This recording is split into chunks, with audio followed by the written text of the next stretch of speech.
Now we're going to take a look at our accounts payable configuration. So we'll go to the applications dropdown, go to the accounts payable module. And just as an overview for this module, it has, your vendors are going to live in here. And then this is where you're going to put in your G&A bills. Whenever you need to pay your bills, you'll go in here. And if you're printing checks out of the system, you'll also do that in AP. Your approvals for bills and payments are going to be in here, and then opening and closing your subledger. Each module has a report section. I believe we've mentioned this before, but these are your out-of-the-box reports, which cannot be edited, but they can be customized. And then you have a custom report section within each module as well. And when you create new reports, you can tell the system to send this over to custom reports in whatever module it's a part of. On your setup tab, then you have your vendors there in here again, and then groups, types, and terms, which we'll talk about in a later video. Also in setup, we have our configuration, which is what we're going to do now. So I'm going to click in here. And there are some areas of configuration that we'll kind of gloss over because they don't really pertain to our clients. But if there's something that we don't go into detail on and you would like to learn more about it, you can click Help and Support up in the top right-hand corner and Help on this page. And it brings you into support articles, which outline exactly what each field is within the configuration. So if you want to learn more about something that we don't cover in detail, then you can definitely hit Help and Support. So in your journals section, these should be defaulted in. For your bills and adjustments, it's going to be APJ, and for your payments, it's going to be CDJ. You shouldn't have to touch these. On your GL accounts, then, this is just a default account that's going to hit. You're basically telling the system, hit this default account when I'm going to AP, when I'm using discounts, penalties, or advances. So my AP account is 20,000. Yours is probably, if you're using the out-of-the-box account, then it's going to be the same, or you'll have your own numbering structure for that. Discounts and penalties is driven by your terms. So if you're using discounts and penalties within your terms, then this is basically just the default GL account that the system's going to hit when you use discounts or penalties in the system. So I just want to mention that if you are using discounts in the system, there is not currently any way to customize the amounts on that. So if it's off by a penny, it can't be overridden. So people don't generally like to use that, but you can, if you're using discounts and penalties in the system, put in a specific GL account to default for those. Also for your vendor advances, if you're using that, you'll pop in an advance count in here. And that's going to, help that to pop out on your GL. So if you need to put those in, by all means, go ahead. In the retainage section, you want to enable AP retainage, and you should have a retainage payable account in here. Your document sequence then is going to default in as AP retainage. This is just an internal numbering sequence. On your summary frequency, you want it to be 1 per for everything here. You want it to be the most granular level. In your thresholds then, if posting transactions to a future period, best practice is to show warning. And if you need to have the control in place, you could also do not allow transactions to be created. If credit limit is exceeded, show warning. And then if vendor is on hold, do not allow transactions to be created. So I am going to go up here and right click on my tab and duplicate it, which is a nice little trick to know. And then I'm going to go, you don't have to follow along. I just want to show you basically where that comes into play. So if I go into my vendors and I edit beside one of them, and I go to my additional information tab, there is a section here which I can mark a vendor on hold. So if I have a vendor marked on hold and I have this saying do not allow, then no bills can be put in the system against that vendor. There's also a do not pay button that you can put on for your vendors. So there's some nice controls that you can put in place. Down here in enable functionality, we do not recommend turning on enable accounts payable account override and account labels. So we recommend leaving them off. Allocations and bill entry, no harm to have this on. It just allows you to do allocations across locations, maybe departments, if that's something that you need. If you're a multi-entity company, you're probably already familiar with this. But if I go to my bills section and I click into one of my bills, down here on my entries section, I can open that up and it shows me my allocation. So you can set up, a specific allocation. Let's say there's particular bills that you put in the system and you want 60% to go to entity A, 40% to go to entity B. That is something that you can set up in the system. So no harm to have that turned on. In release to pay, we say do not enable. And then if for enable reclassification for bills and adjustments, you should have this on. People will make mistakes and you definitely need to be able to reclassify. So we would highly recommend turning that on. Enable reversal of unpaid bills. So we recommend leaving this unchecked because the way this is now, if I have a bill in the system and it hasn't been paid, then I can easily just delete it out of the system and it just comes right out of GL, doesn't have any effect. If I check this off, then even if a bill has not been paid, it has to be reversed. So we recommend that you leave that off. And if there is a bill put against payment, regardless, it's going to have to be reversed because once the payment's been applied, there has to be an audit trail of it. So payment dates must be greater than their bill dates. Usually that makes sense. There might be a particular case where you don't want to have that turned on. So whatever your particular needs are for that, you can go ahead and make that decision yourself. These TPAR and T5018 are, I believe they're Australian, so you don't need to worry about them. Enable joint checks is just some additional functionality. Even if you don't have the need for joint checks, no harm to turn this on. Within the pay bills screen, it just gives you this additional tab for joint payees. So this transaction is for, I believe, motor leases. And if I pop in ABC in here, then it's going to print the check as motor leases and ABC. So if you have the need to do joint checks, you can turn that on. Even if you don't, it's no harm to just put that on anyway. In your contact settings, then best practice would be to show all contacts.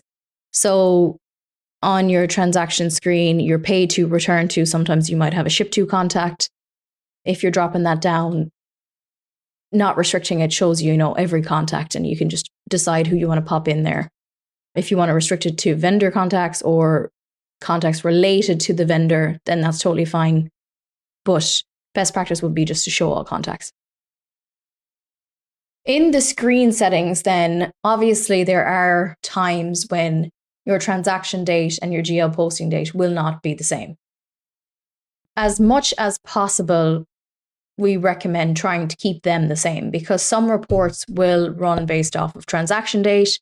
Some reports will run based off of GL posting date. So if you do decide to, have those different, you will need to be aware of that.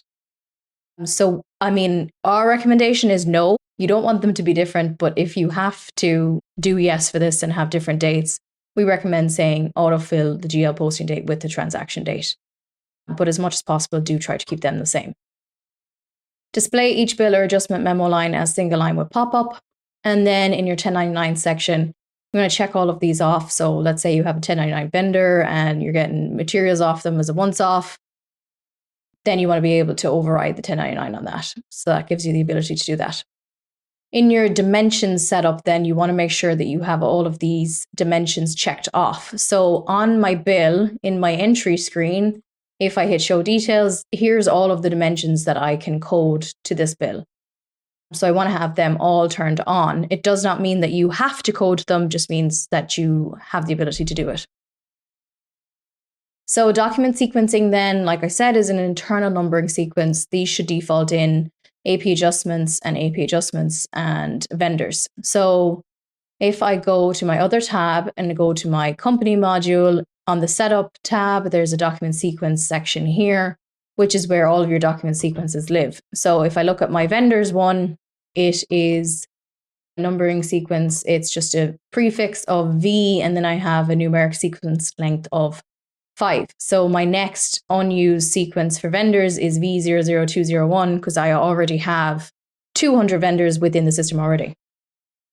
And you can actually do different document sequencing for each entity. So let's say if I go to my Timberline GC entity, and it's going to bring me automatically into my AP configuration screen. And if I scroll down, and go to my document sequencing section, you'll see that I actually have a different document sequencing set up for my vendors at my Timberline GC entity level. So when I put vendors into Timberline GC, they're going to use this document sequence, which is different to my one that's set up at top level, which all my other entities are going to use.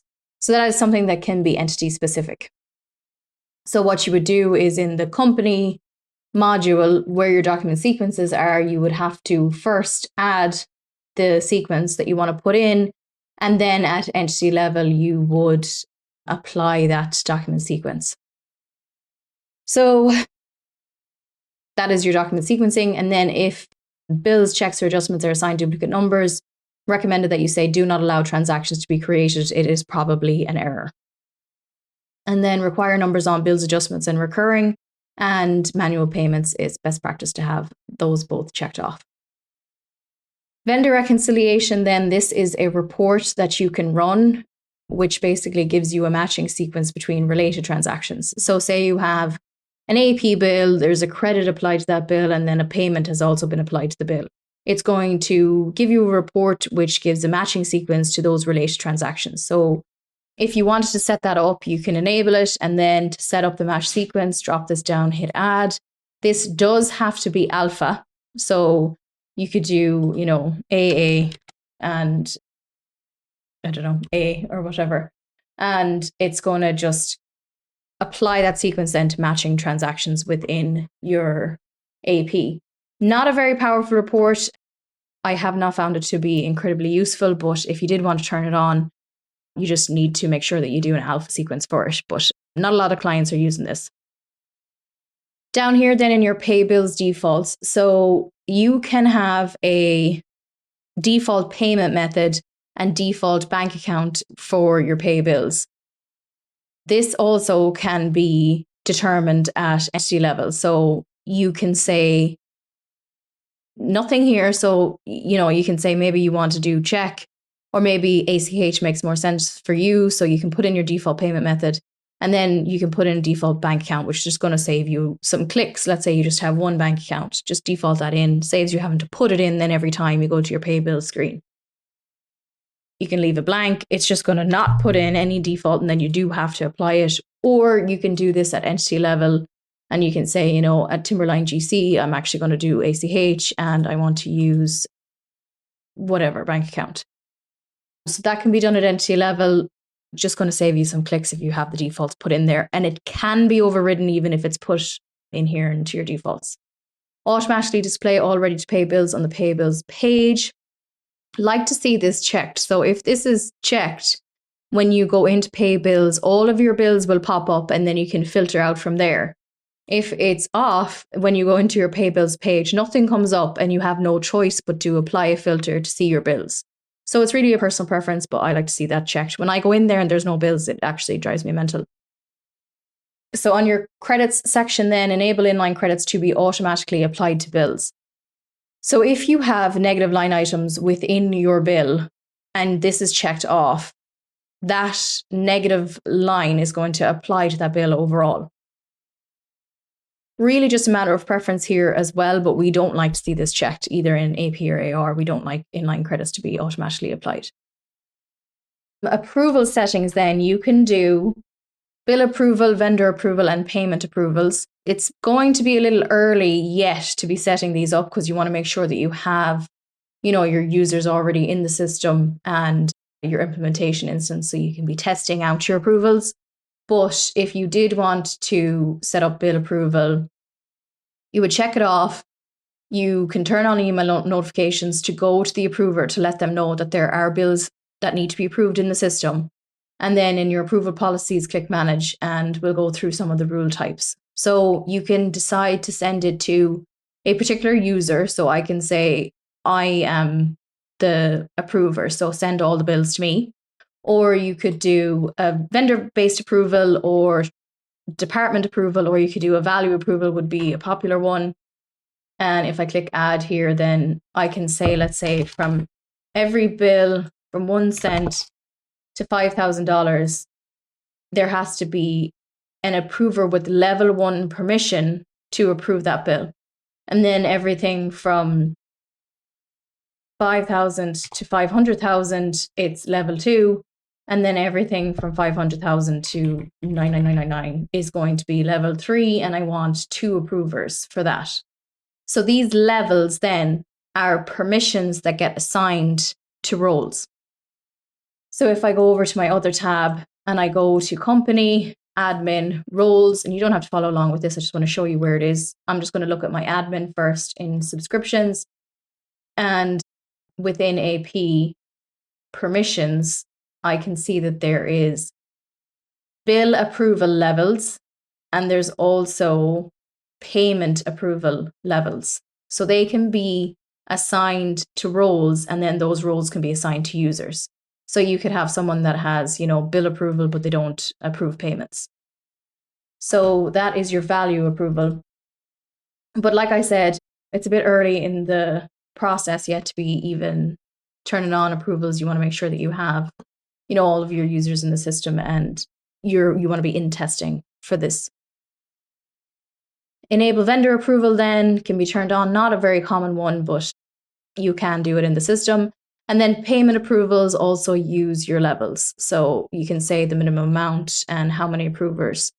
And when the payment notifications go out, they can either come from the person who selects them for payment, or they can always come from the same contact. So there are your approvals within AP. And whenever you get to the point where you have, all your users in the system, you want to do your testing and get these set up, you can definitely hop on a Q&A and we'll help you get that set up. Aging buckets then should be in the system already. You shouldn't have to do anything with these. So if you made any changes within Configure AP, you can click Save. Otherwise, you can cancel out of it. So that's your accounts payable configuration.